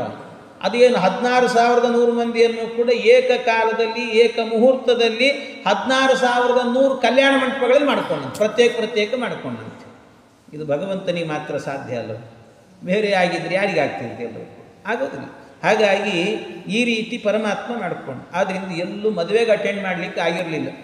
ಅದಕ್ಕೆ ಯಶೋದೆ ಕೊನೆಗೊಂದು ಸರ್ತಿ ಕೇಳಿದ್ದಂತೆ, ಕಲ್ಯಾಣಾದಿ ಮಹಾಪುಣ್ಯಂ ತದಯಾ ಚತತಂ ಹರಿಂ ಮನಸ್ಸೀದತಿ ಮೇ ಕೃಷ್ಣ ತವ ಕಲ್ಯಾಣ ವೀಕ್ಷಣೆ. ಕೃಷ್ಣ ನಿನ್ನ ಕಲ್ಯಾಣ ನೋಡಬೇಕು ಅಂತ ಒಂದು ಅಪೇಕ್ಷೆ ಇದೆನೋ, ಎಲ್ಲ ನೋಡಿದ್ದೀನಿ, ನಿನ್ನ ಬಾಲಲೀಲೆ ಎಲ್ಲ ಆಯಿತು, ಆದರೆ ನಿನ್ನ ಕಲ್ಯಾಣ ಒಂದು ನೋಡ್ಲಿಕ್ಕೆ ಆಗಲಿಲ್ಲ ನೋಡೋ ಕೃಷ್ಣ, ಅದೊಂದು ತೋರಿಸ್ಬಿಡು ಅಂತ ಕೇಳಿದ್ಲಂತೆ. ಅವಳಿಗೂ ಹಾಗೇನೆ, ದೇವಕಿ ಇದ್ಲಲ್ಲ, ದೇವಕಿ ಕಲ್ಯಾಣ ಎಲ್ಲ ನೋಡಿದ್ಲು ಪಾಪ, ಕೆಲವು ಕಲ್ಯಾಣಗಳಿಗೆಲ್ಲ ಅಟೆಂಡ್ ಆಗಿದ್ಲಂತ. ಆದರೆ ಬಾಲಲೀಲೆ ನೋಡಿರಲಿಲ್ಲ ದೇವಕಿ. ಅದಕ್ಕೆ ದೇವಕಿಗೋಸ್ಕರವಾಗಿ ದೇವಕಿ ಏನು ಮಾಡಿದ್ಲಂತೆ, ಮದುವೆ ಆಗಿತ್ತು, ರುಕ್ಮಿಣಿ ಕಲ್ಯಾಣ ಆಗಿ ಹೋಗ್ಬಿಡ್ತು ಆಗಲೇ, ರುಕ್ಮಿಣಿ ಮನೆಯಲ್ಲೇ ಇದ್ದಂತೆ ದೇವಕಿ. ಒಮ್ಮೆ ದಧಿಮತನ ಮಾಡ್ತಿದ್ದಂತೆ, ಮಜ್ಜಿಗೆ ಕಡಿತಿದ್ಲು. ಕಡಿಯುವಾಗ ಕೃಷ್ಣ ಎದುರಿಗೆ ಬಂದಂತೆ. ಕೃಷ್ಣನ ನೋಡಿ ಕೇಳಿದ್ದಂತೆ, ಕೃಷ್ಣ ನಿನ್ನ ಮದುವೆ ಎಲ್ಲ ನೋಡಿದೆ, ಚೆನ್ನಾಗಿದ್ದಿ, ನಿನ್ನ ಬಾಲಲೀಲೆ ಒಂದು ನೋಡ್ಲಿಕ್ಕಾಗಲಿಲ್ಲ, ಒಂದು ಸರ್ತಿ ತೋರಿಸೋ ಕೃಷ್ಣ ಅನ್ನಂತೆ. ಆಯಿತು ಅಂತ ಭಗವಂತ ಕೂಡಲೇ ಸಣ್ಣ ಕೂಸಾಗಿಬಿಟ್ಟಂತೆ. ಭಗವಂತ ಸಣ್ಣ ಕೂಸಾಗಿ ಅವಳ ಕೈಯಲ್ಲಿದ್ದ ಕಡಗೋಲು ಹಗ್ಗ ಎಲ್ಲ ಕಸಗೊಂಡು ಮನೆ ತುಂಬ ಓಡಾಡಿದ. ಆವತ್ತೇ ಉಡುಪಿ ಕಡಗೋಲು ಕೃಷ್ಣ ಇದ್ದಾನೆ, ಅವತ್ತೇ ತಯಾರ. ದ್ವಾರಕಾಪುರದಲ್ಲಿ ದೇವಕಿ ಸರಸ ಬಾಲಕ ಲೀಲೆಯ ತೋರು ಎನ್ನುತ್ತಲಿ ದದಿಯ ಮತಿಸಲು ಕರುಣಿ ಬಾಲ್ಯವ ತೋರಿದೆ. ಭಗವಂತ ಕಾರುಣ್ಯದಿಂದ ಈ ಬಾಲ್ಯವನ್ನು ತೋರಿಸಿದಂತೆ. ಆ ಬಾಲ್ಯವನ್ನು ನೋಡಿ ಆನಂದ ಪಡ್ತಿದ್ಲು. ಅಷ್ಟರಲ್ಲಿ ರುಕ್ಮಿಣೀ ದೇವಿ ಅಕಸ್ಮಾತ್ ಕೃಷ್ಣನ ಹುಡುಕೊಂಡು ಒಳಗೆ ಬಂದಂತೆ. ನೋಡ್ತಾಳೆ, ಗಾಬರಿ ಅವಳಿಗೆ. ನಮ್ಮ ಯಜಮಾನ್ರು ಎಲ್ಲಿದ್ದು ನೋಡಿ ಸಣ್ಣ ಕೂಸಾಗಿ ಬರೆ ಮೇಲೆ ನಿಂತ್ಬಿಟ್ಟಾನೆ. ಬೇರೆ ಗಾಬರಿ ಆಯ್ತು ಅವಳಿಗೆ ಒಂದು ಸರ್ತಿ ನೋಡಿ. ಅಯ್ಯೋ ಕೃಷ್ಣ ಏನೋ ಇದು ಅಂತ ದೂರದಿಂದಲೇ ಕಂಡು ರುಕ್ಮಿಣಿ ಹರುಷದಿ ಶಿಶುರೂಪವಾ. ಆ ರೂಪವನ್ನು ನೋಡಿ ಎಂಥ ಅದ್ಭುತವಾದ ರೂಪನೋ ಕೃಷ್ಣನಿಂದು, ಅದನ್ನು ನಾನು ಪೂಜೆ ಮಾಡಬೇಕು ಅಂತ ವಿಶ್ವಕರ್ಮನನ್ನು ಕರೆಸಿ ಸಾಳಗ್ರಾಮದ ಶಿಲೆಯಲ್ಲಿ ಕೆತ್ತಿಸಿದ್ದಂತೆ. ಆ ಮೂರ್ತಿಯನ್ನು ನಿತ್ಯ ಪೂಜೆ ಮಾಡಿದ್ದಂತೆ. ಎಲ್ಲ ಆದ ಮೇಲೆ ಅವಳು ಪರಂಧಾಮಕ್ಕೆ ಹೋಗುವಾಗ ಗೋಪೀಚಂದನದ ಒಳಗೆ ತುರುಕಿಟ್ಟು ಹೋಗಿದ್ಲಂತೆ. ಆ ಗೋಪೀಚಂದನದ ಗಡ್ಡೆ ಈ ಉಡುಪಿ ಕಡೆಗೆ ಬಂತಂಥದ್ದು. ಸಮುದ್ರದಲ್ಲಿ ಬಂದಾಗ ಆ ಸಮುದ್ರದಲ್ಲಿದ್ದ ಗೋಪೀಚಂದನದ ಗಡ್ಡೆಯನ್ನು ಮಧ್ವಾಚಾರ್ಯ ಇಸುಕೊಂಡು ಅದನ್ನು ನೀರಲ್ಲಿ ನೆನೆಸಿ ಒಂದು ಸರ್ತಿ ಹೀಗೆ ತೆಗೆದ್ರಂತೆ. ಕೃಷ್ಣನ ಪೂಜೆ ಮಾಡಿದರು. ಅದೇ ಕೃಷ್ಣನ ಮಧ್ವಾಚಾರ್ಯ ತಗೊಂಡು ಹೋಗಿ ಉಡುಪಿಯಲ್ಲಿ ಪ್ರತಿಷ್ಠೆ ಮಾಡಿದರು. ಹೀಗೆ ಇದನ್ನೆಲ್ಲವನ್ನೂ ಕೂಡ ರುಗ್ಮಭೂಷಣ ಪಾಲಿಸೆನ್ನನು ತಿಗ್ಮ ಕಿರಣ ಶತಪ್ರಭಾ ರುಕ್ಮಿಣಿ ಪವನಾರ್ಚ್ಯ ಸತ್ಪದ ಯುಗ್ಮ ಉಡುಪಿಯ ಕೃಷ್ಣನೇ. ಭಗವಂತ ಆ ಉಡುಪಿ ಕೃಷ್ಣ ರುಕ್ಮಿಣಿ ಪವನಾರ್ಚ್ಯ ಅಂತ ಹೇಳ್ತಾರೆ. ಇಬ್ಬರಿಂದಲೂ ಪೂಜಿತ. ಅವಳಿಗೆ ಅದನ್ನೂ ಕೊಟ್ಟಿದ್ದಾನೆ. ಇವಳಿಗೆ ಹೇಳಿದ್ನಂತೆ, ಯಶೋದೆಗೆ ಹೇಳಿದ್ನಂತೆ, ನೋಡು ಅವಳಿಗೇನೋ ಬಾಲ್ಯವನ್ನು ತೋರಿಸಿಬಿಟ್ಟೆ, ಆದರೆ ನಿನಗೆ ಮದುವೆ ಮಾಡ್ಕೊ ಅಂದರೆ ಮಾಡ್ಕೊಳ್ಳೋದೇನು ದೊಡ್ಡದಲ್ಲ. 16,108 ಆಗಿದೆ, ಇನ್ನೊಂದು ಮಾಡಿಕೊಂಡ್ರೆ 109 ಆಗ್ತದೆ, ನಡೆದೋಗಿಬಿಡ್ತದೆ ಅನ್ನೋದು. ಆದರೆ ಏನಾಗ್ತದೆ ಅಂದರೆ ಈಗಾಗಲೇ ಭಾಳ ಮಾಡ್ಕೊಂಡಿದ್ದೀನಿ, ಅದರಿಂದಾಗಿ ಮತ್ತೂ ಒಂದು ಮಾಡಿಕೊಂಡೆ ಅಂತ ಆದರೆ ಆವಾಗ ಗುಂಪಲ್ಲಿ ಗೋವಿಂದ ಅಂತ ಹೋಗಿಬಿಡುತ್ತೆ. ಅದು ನನಗಿಷ್ಟ ಇಲ್ಲ. ನನಗೆ ಎಷ್ಟು ಸೇವೆ ಮಾಡಿದ್ದೀನಿ, ಎಷ್ಟು ಸೇವೆ, ತೊಟ್ಲಲ್ಲಿ ಹಾಕಿ ತೂಗಿಸಿದ್ದಿ, ಎಷ್ಟು ಸರ್ತಿ ಮಲಗಿಸಿದ್ದಿ ನನ್ನನ್ನು, ಎತ್ತಿ ಆಡಿಸಿದ್ದಿ ನನ್ನನ್ನು, ಎಷ್ಟೆಲ್ಲ ನೋಡ್ಕೊಂಡಿದ್ದಿ ನೀನು. ಅದಕ್ಕೋಸ್ಕರವಾಗಿ ನಿನಗೊಂದು ವಿಶೇಷವಾದ ಸ್ಥಾನ ಕೊಡಬೇಕು. ಅದಕ್ಕೋಸ್ಕರ ನಾನು ಈಗ ಮದುವೆ ಮಾಡಿಕೊಳ್ಳೋದಿಲ್ಲ. ಜನ್ಮನ್ಯ ನಂತರೇ ದೇವಿ ತಾವಕಿ ನಮ್ಮ ಮನೋರಥಂ ಶ್ರೀಶೈಲೇ ಪೂರಯಿಷ್ಯಾಮಿ ಕಿಂಚಿತ್ ಕಾಲಾದ ನಂತರಂ. ಶ್ರೀಶೈಲ ಪರ್ವತದಲ್ಲಿ ಬಾ ನೀನು, ಮುಂದಿನ ಜನ್ಮದಲ್ಲಿ, ಆಗ ನಾನೇ ನಿನಗೆ ಮದುವೆ ಮಾಡುವಂಥ ಯೋಗ ಕೊಡ್ತೀನಿ. ನನ್ನ ಮದುವೆಯನ್ನು ನಿನ್ನ ಪಾರ್ಪತ್ಯದಲ್ಲೇ ನಡಿಬೇಕು ಅಂಥ ಯೋಗವನ್ನು ಕೊಡ್ತೀನಿ ನಾನು ನಿನಗೆ. ದೇವೇನೇತ್ತಂ ದತ್ತವರ ಸತ್ಯಜತ್ತೇನ ಹೇತುನ ಕಲೇಬರಂತು ಕಲ್ಯಾಣಿ ಯಶೋದಾನಂದ ವಲ್ಲಭಾಂ. ಆ ಯಶೋದೆ ಅವಳೇನೆ ತಸ್ಯಾಃ ಪಿತ್ರೈ ವಾಸುದೇವೋ ಹ್ಯಷ್ಟಾವಿಂಶತಿ ಮೇ ಕಲೌ ಆವಿರ್ಭೂಯ ಯಶೋದಾಯ ತೋಷಕೈರ್ಗುಣಕರ್ಮಭಿಃ. ಈ ರೀತಿಯಲ್ಲಿ ಆ ಯಶೋದೆನೇ ಏನಾಗಿದ್ದಾಳೆ, ಬಂದಿದ್ದಾಳಂತೆ. ಬಂದು ಇಲ್ಲಿದ್ದಾಳೆ. ಅವಳಿಗೆ ಅಂದರೆ ದೇವರು ಕೊಡಬೇಕು ಅಂತ ಮನಸ್ಸು ಮಾಡಿದರೆ ಏನೂ ಅನುಗ್ರಹ ಮಾಡಿಬಿಡ್ತಾನಂತೆ ದೇವರು. ಯಾಕೆಂದರೆ ಕಿಮಲಭ್ಯ ಹರವು ತುಷ್ಟೇ ಜ್ಞಾನ ವಿಜ್ಞಾನ ಸಂಪದ ಅಂತ. ಅವನು ತುಷ್ಟನಾದ ಸಂತುಷ್ಟನಾದ ಅಂದರೆ ಏನು ಸಿಗಲ್ಲ ಹೇಳು. ಅದಕ್ಕೆ ಅವಳಿಗೆ ಕೊಟ್ಟು ಇದನ್ನು ಜೊತೆಗೆ ಹೇಳಿದಂತೆ, ಏನು ಯೋಚನೆ ಮಾಡಬೇಡ, ಮುಂದೆ ಪದ್ಮಾವತಿ ದೇವಿಯನ್ನು ಕಲ್ಯಾಣ ಮಾಡಿಕೊಳ್ಳುವಾಗ ನೀನೇ ಅದರ ಪಾರ್ಪತ್ಯವನ್ನೆಲ್ಲ ನೋಡಿಕೊಂಡು ನನ್ನ ಕಲ್ಯಾಣದ ವ್ಯವಸ್ಥೆಯನ್ನು ಮಾಡಬೇಕು ಅಂತ ಭಗವಂತ ಹೇಳಿದಂತೆ, ಪರಮಾತ್ಮ ಹೇಳಿದ. ಆಯಿತು ಅಂತ ಅಂದಿದ್ಲು. ಅವಳೇ ಈಗೇನಾಗಿದ್ದಾಳೆ ಅಂದರೆ ಬಕುಳೆಯಾಗಿ ಬಂದಿದ್ದಾಳೆ. ಹೀಗೆ ದೇವರನ್ನು ಅರ್ಥ ಮಾಡಿಕೊಳ್ಳೋದು ಅಷ್ಟು ಸುಲಭ ಅಲ್ಲ. ಯಾಕೆ ಹನುಮತ ಪೂಜಿತೋಪಿ ಸ್ವಯಂ ಅರ್ಜುನಮರ್ಚತಿ ಅಂತ. ಏನು ಯಾರಿಗೆ ಹೇಗೆ ಅನುಗ್ರಹ ಮಾಡ್ತಾನೆ ಅಂತ ಹೆಂಗೆ ಹೇಳೋದು? ಯಾಕೆಂದರೆ ಒಂದು ಸರ್ತಿ ಏನು ಮಾಡ್ತಾನೆ, ರಾಮನಾಗಿ ಅವತಾರ ಮಾಡ್ತಾನೆ, ಹನುಮಂತನಿಂದ ಸೇವೆಯನ್ನು ತಗೊಳ್ತಾನೆ, ನನ್ನ ಸೇವೆ ಮಾಡು ಅಂತಾನೆ. ಅದೇ ಕೃಷ್ಣಾವತಾರವನ್ನು ಮಾಡಿ ಪರಮಾತ್ಮ ಹೇಳ್ತಾನೆ, ಅರ್ಜುನ ನಾನು ನಿನಗೆ ಸಾರಥಿ ಆಗ್ತೇನೆ ಅಂತ ಹೇಳ್ತಾನೆ. ಅಂದ್ರೆ ಅರ್ಥ ಏನು? ಈ ಭಗವಂತ ಸೇವೆ ತಗೊಳ್ಳುವವನು ಸೇವೆ ಮಾಡುವವನು ಏನಂತ ಅರ್ಥ ಮಾಡಿಕೊಡ್ಬೇಕು? ಏನು ಅಂತ ಅರ್ಥ ಮಾಡಿಕೊಳ್ಳಿಕ್ಕಾಗಲ್ಲ ಅನ್ನೋದನ್ನು ಅರ್ಥ ಮಾಡಿಕೊಡ್ಬೇಕಷ್ಟೆ. ದೇವರನ್ನು ಪರಿಪೂರ್ಣವಾಗಿ ತಿಳಿಲಿಕ್ಕಾಗಲ್ಲ ಅನ್ನೋದನ್ನು ಅರ್ಥ ಮಾಡಿಕೊಡ್ಬೇಕು. ಹೀಗೆ ಆ ಭಗವಂತ ಇದ್ದಾನೆ ಅಂತ ಪರಮಾತ್ಮನ ಬಗ್ಗೆ ಹೇಳಿ. ಆಮೇಲೆ ಪರಮಾತ್ಮನಿಗೊಂದು ದಿವಸ ಏನಾಯಿತಂತೆ, ಅವನು ದೇವರು ಮನೆಯಲ್ಲಿದ್ದಾಗ ಒಳ್ಳೆ ಅಡಿಗೆ ಮಾಡಿದ್ಲು. ಎಲ್ಲ ಅಡಿಗೆಯನ್ನೆಲ್ಲ ಊಟ ಮಾಡಿದ ಪರಮಾತ್ಮ. ಊಟ ಎಲ್ಲ ಆದ ನಂತರ ಒಂದು ಸರ್ತಿ ವಿಹಾರಕ್ಕೆ ಹೋಗಬೇಕು ಅಂತ ಅನ್ನಿಸ್ತಂತೆ. ವಿಹಾರಕ್ಕೆ ಹೋಗಬೇಕು ಅಂತ ಅನ್ನಿಸಿದಾಗ ಸುಮ್ಮನೆ ಹಾಗೆ ಹೋಗೋದು, ಒಂದು ಕುದುರೆ ಬೇಕು ಅಂತ ಅನ್ನಿಸ್ತು. ಕುದುರೆ ಬೇಕು ಅಂತ ಯೋಚನೆ ಮಾಡಲಿಕ್ಕಿಲ್ಲ ಮನಸ್ಸಿನಿಂದ. ವಾಯುದೇವರೇನೇ ಕುದುರೆಯಾಗಿ ಬಂದ್ಬಿಟ್ರಂತೆ. ಕುದುರೆಯಾಗಿ ವಾಯುದೇವರು ಬಂದ್ರಂತೆ. ಕದಾಚಿತ್ ವೆಂಕಟೇಶಸ್ತು ಚಿಂತಯಾಮಾಸ ವೈಹಯಂ. ಅದು ಹಯ ಅಂತ. ವಾಯುದೇವರಿಗೆ ಹಯ ರೂಪ. ಹಯ ಅಂತಂದರೆ ಅರ್ಥ ಏನು? ಹತ್ವಾ ಯಾತೀತಿ ಹಯ ಅಂತ. ಅಂದರೆ ಶತ್ರುನ್ ಹತ್ವ, ಶತ್ರುಗಳನ್ನೆಲ್ಲರನ್ನೂ ಕೂಡ ಸಂಹಾರ ಮಾಡಿ ಮುಂದಕ್ಕೆ ಹೋಗುವವರಾದ್ದರಿಂದಾಗಿ ಅವರಿಗೆ ಹಯ ಅಂತ ಹೆಸರಂತೆ ವಾಯುದೇವರಿಗೆ. ಆ ವಾಯುದೇವರು ಅಂತ ವಾಯುದೇವರು ಅವರು ಅಶ್ವತ್ಥಮಾಪನ್ನ ಅಂತ. ಅಶ್ವ ಅಂದರೆ ಅವರು ಅಶ್ವ ಅಂತ ಹೇಳಿದರೆ ಅದಕ್ಕೆಲ್ಲ ಬೇರೆ ಬೇರೆ ಹೆಸರುಗಳು ಇದ್ದಾವೆ. ಅಶ್ವ ಅಂತ ಕರೀತಾರೆ. ಅದಕ್ಕೆ ಅಶ್ವ ಅಂತ ಯಾಕೆ ಕರೀತಾರೆ ಅಂದರೆ ಆಶು ಗಚ್ಚತಿ, ಆಶು ವಹತಿ ಅಂದರೆ ವೇಗವಾಗಿ ಹೋಗ್ತದೆ. ಇನ್ನೊಂದೇನು ಅಂದರೆ ಒಂದೇ ರೀತಿ ಇರೋದಿಲ್ಲ, ಅದು ಯಾವಾಗಲೂ ಕೂಡ ಅದು ಏನಾಗ್ತಿರ್ತದೆ, ಬದಲಾಗ್ತಾ ಇರ್ತದಂತೆ. ಬದಲಾವಣೆ ನಡೀತಾರೆ. ಅಂದರೆ ಏನಾಗ್ತದೆ, ಈ ಕುದುರೆ ಇದೆಯಲ್ವ, ಕುದುರೆ ಮಲಗಿದ್ರೂ ಕೂಡ ಯಾವುದಾದ್ರೂ ಒಂದು ಅಂಗ ಆದರೂ ಕೂಡ ಶೇಕ್ ಆಗ್ತಾನೆ ಇರ್ತದಂತೆ. ಮನುಷ್ಯರು ಮಲಗಿದ್ರಂದ್ರೆ ಸುಮ್ಮನೆ ಮಲಗಿಬಿಡ್ತಾರೆ, ಆದರೆ ಕುದುರೆ ಹಾಗಲ್ಲ, ಎಲ್ಲೋ ಒಂದು ಕಡೆಯಲ್ಲಿ ಚಲನೆ ಇದ್ದೇ ಇರ್ತದಂತೆ. ಹಾಗೆ ಈ ಪ್ರಪಂಚವನ್ನು ಯಾವಾಗಲೂ ಚಲನೆ ಮಾಡತಕ್ಕಂಥವ್ರು ವಾಯುದೇವರು ಅಂತನ್ನೋ ಅರ್ಥದಲ್ಲಿ ಅಶ್ವನೂ ಕೂಡ ಆಗಿದ್ದಾರೆ. ಅಶ್ವತ್ಥಮಾಪನ್ನ, ಅವರು ಅಶ್ವವಾಗಿ ಬಂದರಂತೆ. ವಾಯುರಶ್ವತ್ಥಮಾಪನ್ನ, ಅವರು ಕುದುರೆಯಾಗಿ ಬಂದಾಗ ಆಗ ಏನಾಯಿತಂತೆ, ಅಲ್ಲಿಗೆ ರಜ್ಜುಸ್ತತ್ವಾಭಿಮಾನಿನಿ, ತತ್ವಾಭಿಮಾನಿ ದೇವತೆಗಳೆಲ್ಲ ಕುದುರೆಯ ಲಗಾಮ್ ಅಂತಾರಲ್ಲ, ಹಗ್ಗ, ಆ ಹಗ್ಗವಾಗಿ ಬಂದರಂತೆ. ಆಗ ಹಯೋಪರಿ ಸಮಾಸ್ತಾಯ, ಭಗವಂತ ಊಟ ಎಲ್ಲ ಮಾಡಿಕೊಂಡು ಹೊರಟಿದ್ದಾನೆ.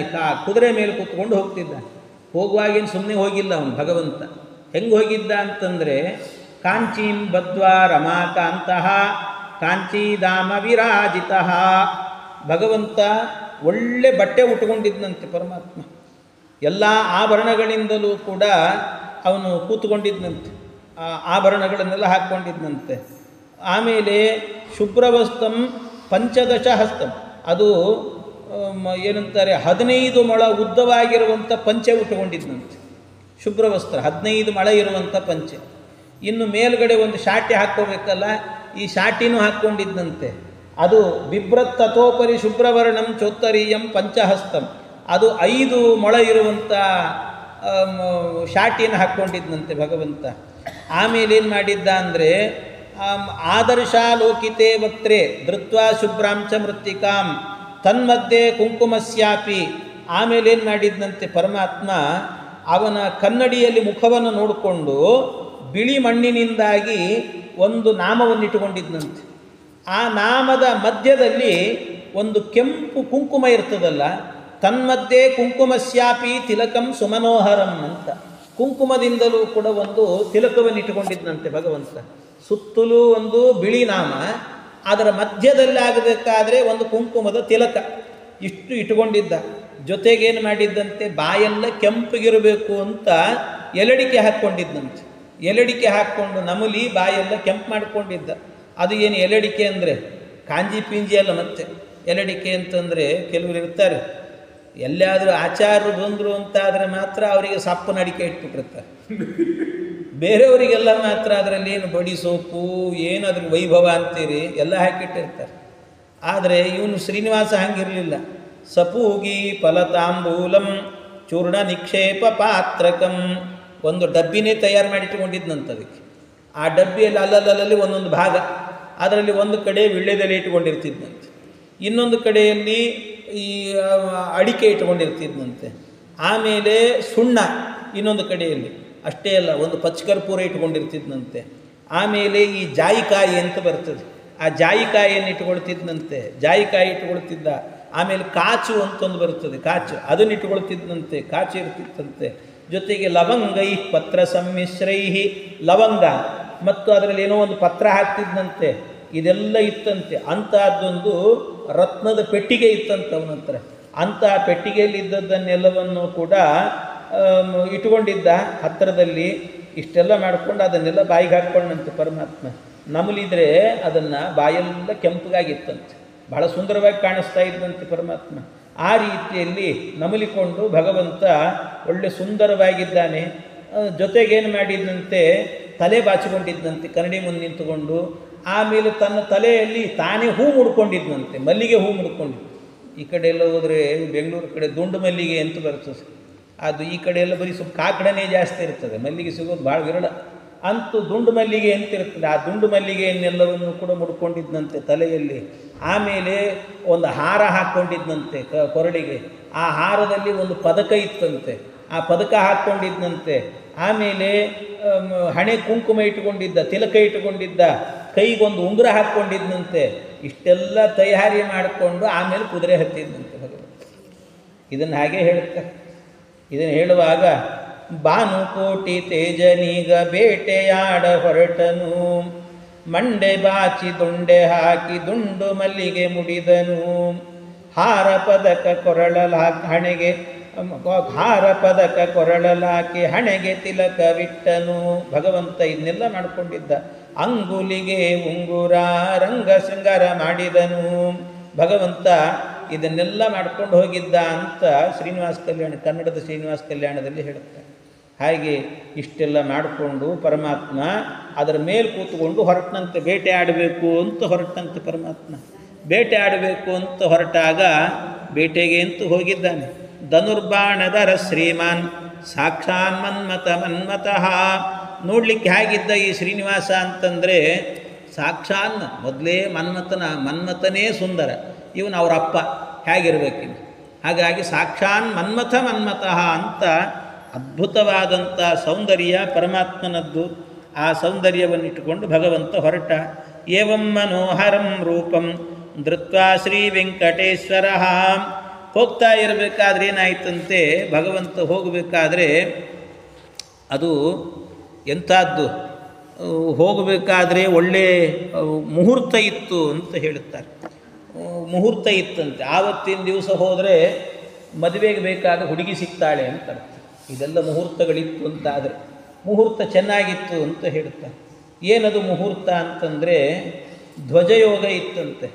ಧ್ವಜಯೋಗ, ಕ್ಷೇಮ ತಾರೆ, ಆಗ ಶ್ರೀನಿವಾಸ ಹೊರಟ. ಜೊತೆಗೆ ಅವತ್ತು ಪುನರ್ವಸು ನಕ್ಷತ್ರ, ವಾರ ಭಾನುವಾರ ಇತ್ತಂತೆ, ಭಾನುವಾರ ಇತ್ತು. ಇಂಥದ್ದೆಲ್ಲ ಕೂಡಿ ಬಂತು ಅಂತ ಆದರೆ ಅದು ಒಳ್ಳೆಯದಾಗ್ತದೆ ಅಂತ.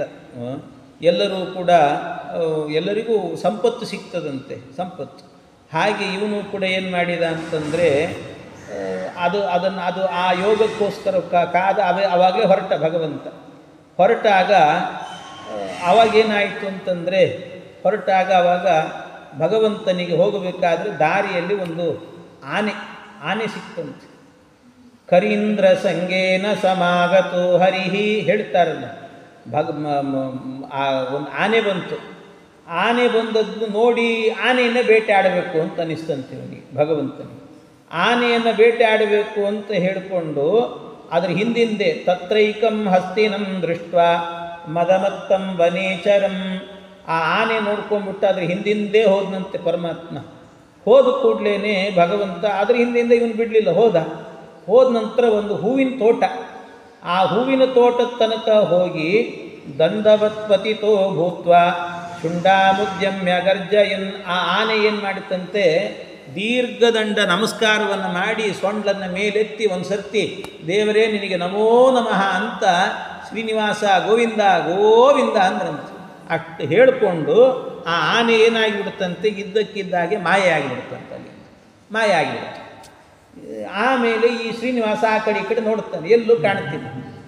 ಏನಿದು ಬಂತು, ಒಂದು ಆನೆ ಬಂದದ್ದು ಇದ್ದಕ್ಕಿದ್ದಾಗೆ ಹೋಗಿಬಿಡ್ತು. ಏನಂತ ನೋಡಿದರೆ ಎಲ್ಲ ಸುತ್ತಲೂ ಹುಡುಗಿಯರು ನಿಂತಿದ್ದಾರೆ. ಎಲ್ಲ ಮಧ್ಯದಲ್ಲಿ ಶೋಭಾಯಮಾನವಾದಂಥ ಪದ್ಮಾವತಿಯನ್ನು ಹುಡುಗಿ ಬೇರೆ ನಿಂತಿದ್ದಾಳೆ, ಹೂದೋಟ. ಆ ಹೂದೋಟದಲ್ಲಿ ಇದು ಏನು ಆನೆ ಬಂತು, ನೋಡಿತು, ಪದ್ಮಾವತಿ ತನಕ ಕರ್ಕೊಂಡು ಹೋಗಿ ಮಾಯ ಆಗಿ ಹೋಗಿಬಿಡ್ತು. ಯಾರ ಆನೆ, ಏನು ಕತೆ, ಯಾಕೆ ಬಂತು, ಯಾಕೆ ಹೋಯಿತು ಒಂದೂ ಗೊತ್ತಾಗೋದು. ಅದಕ್ಕೆ ಹೇಳ್ತಾರೆ ಯಾರದು ಆನೆ ಅಂದರೆ, ಭಾಗವತ ಅಷ್ಟಮ ಸ್ಕಂದದಲ್ಲಿ ಬರ್ತದಲ್ಲ, ಗಜೇಂದ್ರ ಮೋಕ್ಷದೊಂದು ಗಜೇಂದ್ರ, ಅದೇ ಆನೆ ಇದು, ಅದೇ ಆನೆ. ಅದು ಯಾಕೆ ಬಂತು ಅಂದರೆ, ಈ ಪ್ರಾಣಿಗಳಿಗೇನಿರ್ತದೆ ಅಂದರೆ ಕೃತಸ್ಯ ಪ್ರತಿಕರ್ತವ್ಯಂ ಅಂತ. ಪ್ರಾಣಿಗಳಿಗೇನಾದರೂ ಉಪಕಾರ ಮಾಡಿದರೆ ಅವು ನೆನಪಿಟ್ಟುಕೊಳ್ತಾವಂತೆ, ನಾವೇನಾದರೂ ಮಾಡಬೇಕು ಇವರಿಗೆ ಅಂತ ಅಂದ್ಕೊಳ್ತಾರೆ. ನೆನಪಿಟ್ಟುಕೊಳ್ಳೋದೇನೆ ಮರೆತು ಬದುಕೋದು ಯಾರು ಅಂದರೆ ಮನುಷ್ಯ ಮಾತ್ರ, ಮನುಷ್ಯ ಒಬ್ಬನೇ. ಉಳಿದ ಪ್ರಾಣಿಗಳಲ್ಲಿ ನೆನಪಿಟ್ಟುಕೊಳ್ತಾರೆ. ಹಾಗೆ ಆನೆ ನೆನಪಿಟ್ಟುಕೊಂಡಿತ್ತು. ಆನೆ ನೀರಲ್ಲಿ ಬಿದ್ದು ಮೊಸಳೆ ಕೈ ಸಿಗಾಕ್ಕೊಂಡು ಒದ್ದಾಡಿಕೊಂಡು ನಾರಾಯಣ ಕಿಲ ಗುರು ಭಗವನ್ ನಮಸ್ತೆ ಅಂತ ಸ್ತೋತ್ರ ಮಾಡುವಾಗ ಭಗವಂತ ಬಂದ, ಕೈಯಲ್ಲಿ ಮೇಲೆತ್ತಿ ಅನುಗ್ರಹ ಮಾಡಿದ್ನಲ್ಲ, ಆಗ ಮೋಕ್ಷ ಕೊಟ್ಟಿದ್ನಲ್ಲ, ಅದು ನೆನಪಿಟ್ಟುಕೊಂಡಿತ್ತಂತೆ ಆನೆ. ನೆನಪಿಟ್ಟುಕೊಂಡು ಅದು ಪರುವಾಗಿ ಹೇಗೆ ಬಂದಿದ್ದ ಶ್ರೀನಿವಾಸ ಅಂತಂದರೆ, ಇವನಿಗೋಸ್ಕರವಾಗಿ, ಯಾರು ಈ ಆನೆಗೋಸ್ಕರ, ಗೋಪಾಲದಾಸರು ಹೇಳ್ತಾರೆ, ಆನೆಗೋಸ್ಕರವಾಗಿ ಹೆಂಡತಿಗೆ ಹೇಳದೆ ಬಂದಿದ್ದಂತೆ. ಹೆಂಡತಿಗೂ ಹೇಳಿರಲಿಲ್ಲ, ಆನೆಯನ್ನು ರಕ್ಷಣೆ ಮಾಡ್ತೇನೆ ಅಂತ ಹೋಗ್ತಿದ್ದೀನಿ ನಾನು ಅಂತ. ಮನೆಯಲ್ಲಿ ಎಲ್ಲರೂ ಹೊರಗೆ ಹೋಗುವಾಗ ಹೇಳಬೇಕಲ್ಲ ಹೆಂಡತಿಗೆ, ಹೋಗಿ ಬರ್ತೀನಿ ಇಂಥ ಜಾಗಕ್ಕೆ ಅಂತ. ಆದರೆ ಏನು ಅಂತಲೂ ಹೇಳಿರಲಿಲ್ಲ, ಹಾಗೆ ಹೋಗಿಬಿಟ್ಟಿದ್ದಂತೆ ಪರಮಾತ್ಮ, ಗರುಡಾರೂಢನಾಗಿ ಹೋಗಿಬಿಟ್ಟಿದ್ದ. ಗೋಪಾಲದಾಸರಂತ ಕರಿಯ ಮೊರೆಯ ಕೇಳಿ ಸಿರಿಗೆ ಹೇಳದೆ ಬಂದೆ, ಕರಿರಾಜ ಅವನಿನ್ನ ಹಿರಿಯಪ್ಪನ ಮಗನೇನೋ, ಅವನೇ ನಿನ್ನ ದೊಡ್ಡಪ್ಪನ ಮಗನ. ಶರಣಾಗತ ರಕ್ಷಕಮಣಿ ಎಂಬುವ ಬಿರುದು ಬೇಕಾದರೆ ಸರಸರ ಬಾರಯ್ಯ, ಗರುಡಗಮನ ಗೋಪಾಲ ವಿಠಲರಾಯ. ನಡೆದು ನಡೆದು ಬಾರಯ್ಯ ಭವ ಕಡಲಿಗೆ ಕುಂಭ ಸಂಭವ. ಭಗವಂತನನ್ನು ಕರೀತಾರೆ ಗೋಪಾಲದಾಸರು. ಇವನು ಕರೆದಾಗ, ಗಜೇಂದ್ರ ಕರೆದಾಗ ಹಿಂದೂ ಮುಂದೆ ನೋಡದೆ ಬಂದ್ಬಿಟ್ಟೆಲ್ಲೋ, ಹೆಂಡತಿಗೆ ಹೇಳದೆ ಬಂದಿದ್ದೆಲ್ಲೋ ಅಂತಾರೆ. ಅದಕ್ಕೇನಾಯ್ತಂತೆ, ಅದು ನೆನಪಿಟ್ಕೊಂಡಿತ್ತು ಈ ಆನೆ. ನನಗೋಸ್ಕರ ಲಕ್ಷ್ಮಿಗೆ ಹೇಳದೆ ಬಂದಿದ್ದಾನೆ ಭಗವಂತ. ಆವತ್ತು ಲಕ್ಷ್ಮಿಗೂ ಇವನಿಗೂ ಏನು ವೈಮನಸ್ಸೆ ಆಗಿರ್ತದೋ ಗೊತ್ತಿಲ್ಲ.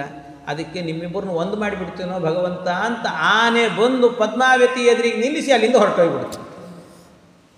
ಅವತ್ತು ಹೇಳದೆ ಬಂದಿದ್ದೇಲಿ, ಇವತ್ತು ಬಿಟ್ಬಿಟ್ಟಿದ್ದೀನಿ ನಿನ್ನ ಹೆಂಡತಿ ಎದುರಿಗೆ, ಹೋಗಿಬಿಡು ಅಂತ. ಅಂದರೆ ಇಂಥ ಯೋಗವನ್ನು ಭಕ್ತರಿಗೂ ಕೊಡ್ತಾನಂತೆ ಪರಮಾತ್ಮ, ಈ ಯೋಗವನ್ನು ಕೊಡ್ತಾನೆ. ಆ ರೀತಿಯಲ್ಲಿ ಭಗವಂತನಿಗೆ ಅದು ಆನೆ ಬಂತು, ಮಾಯೆಯಾಗಿ ಹೋಗಿಬಿಡುತ್ತಂತೆ. ಈ ರೀತಿ ಆಯಿತು. ಅನಂತರ ಅಲ್ಲಿದ್ದಂಥ ಹೆಣ್ಣು ಮಕ್ಕಳು ಮತ್ತು ಈ ಶ್ರೀನಿವಾಸ ಎಲ್ರಿಗೂ ಕೂಡ ಸಂವಾದ ನಡೀತದೆ. ಮಾತಾಡ್ತಾರೆ ಪರಸ್ಪರವಾಗಿ, ಯಾರು ನೀನು ಅಂತ ಅವ್ರು ಕೇಳೋದು, ನೀವು ಯಾರು ಅಂತ ಅವ್ರು ಕೇಳೋದು. ಸಂಭಾಷಣೆ ಭಾಳ ಚೆನ್ನಾಗಿದೆ. ಅದೆಲ್ಲ ಏನು ಅನ್ನೋದನ್ನು ಮತ್ತೆ ನಾಳೆ ಸೇರಿದಾಗ ಚಿಂತನೆ ಮಾಡೋಣ. ಕೃಷ್ಣ.